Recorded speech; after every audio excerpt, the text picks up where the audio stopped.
go away for a couple days, and all of a sudden a cruise ship crashes in Italy. Ooh, got a piece of gum left.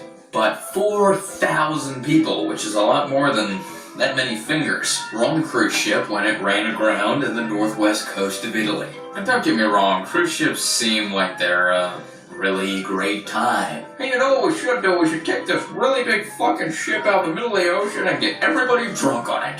Just everybody drunk. You kind of start to notice that trend going there. Card on the plane comes by. Would you like a drink, sir? Well, fuck yeah, I'm about to shit my pants in fear. Of course I'd like some whiskey. I was recently traveling back home to get the fuck out of this miserable shithole, and I had to take a plane. Now, about halfway throughout the flight, the pilot comes on and he says, "Ladies and gentlemen, we're about to experience a few bumps in our ride, so you might want to fasten your seatbelts." And in case anybody's wondering, that means you're gonna fucking die. I'm sitting in a fucking chair while the goddamn plane is just going like this. It was fucking terrifying. So take this time right now, whatever you're doing, get up and go in the next room and tell the person you love them. Because, you know, you're gonna die horribly in some kind of transportation accident fairly soon. Maybe like next year. Maybe 6 months. Maybe tomorrow. My condolences do go out to the people who died on that ship. It's a horrific way to die. And that's also why I ride Disney cruise ships.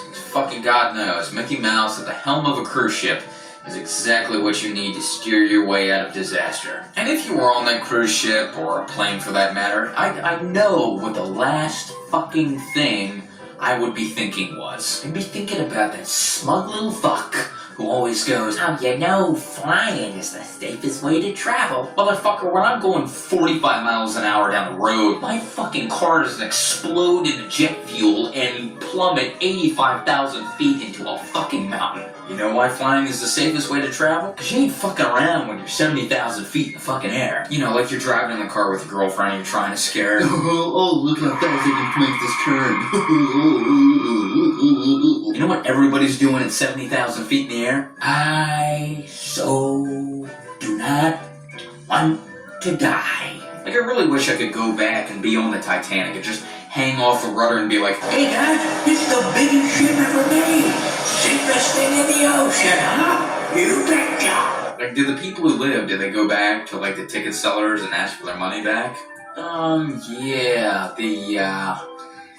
the boat crashing in the freezing water, was that part of the trip I didn't know about? Or did that come special, like, as a bonus feature? Because, you know, my wife wasn't really expecting it when she fell in the ocean and froze to death. It's weird, she never comes prepared. I told her to bring more sweaters, but women, right? In Massachusetts, a man turned over 94 hamsters to an animal shelter. Here's what I don't get. These stupid fucking shows like Hoarders, where people just run out and get 30 dogs who run around their house and shit. Kind of like the equivalent of, I don't know, 3 kids who run around your house and shit. And fucking hamsters.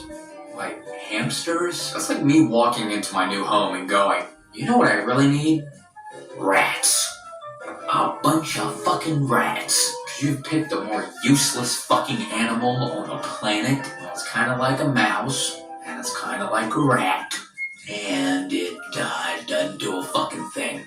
But before you go, kiddos, down below, if you could write out a news topic you'd like me to write about, so that my hand can possibly stop having a fucking seizure, I'll look at it and then consider it for the piece I talk about next vlog. So stay tuned, you fucks, and go like my fucking Facebook page, and like this fucking video. Be merry, fuckers.